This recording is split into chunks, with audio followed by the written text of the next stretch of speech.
guys, especially if they know that I primarily wrestle, they won't attack. They won't take any shots. They'll just be all defense. Like they would much rather not get taken down than to score a takedown on me.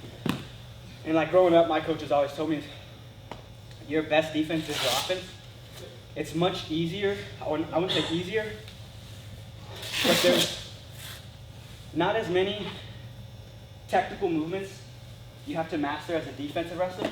I would say 90% of it is like just grit and not giving anything up, as opposed to as an offensive wrestler, trying to develop your offensive attacks. There's a lot that goes into it, right?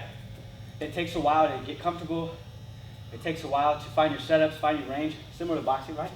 So if you're ever gonna, coach gives you a specific position and he says, hey, you're going against a wrestler, I would try to find your takedowns, find your strength positionings, and get there.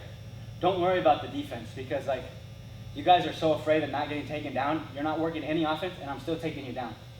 So I would much rather take you down off of a defensive shoot, like I did something defensively to counter you, than I'm just getting on a double.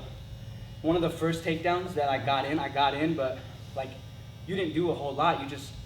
You dropped your hips, you were gritty, and you got out of the takedown, right? There's not a lot I had to show. Most of you guys are athletic. Most of you guys have been doing this for a while. So half the stuff that we're going to show you, that a wrestling coach would show you defensively, you already know it, and you're already doing it. Whereas the offensive stuff, that's much harder to teach, I think personally.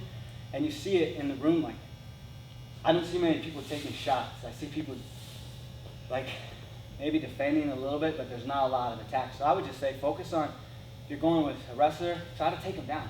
If you get taken down, who cares? But at least you're trying something, as opposed to like being hesitant and waiting.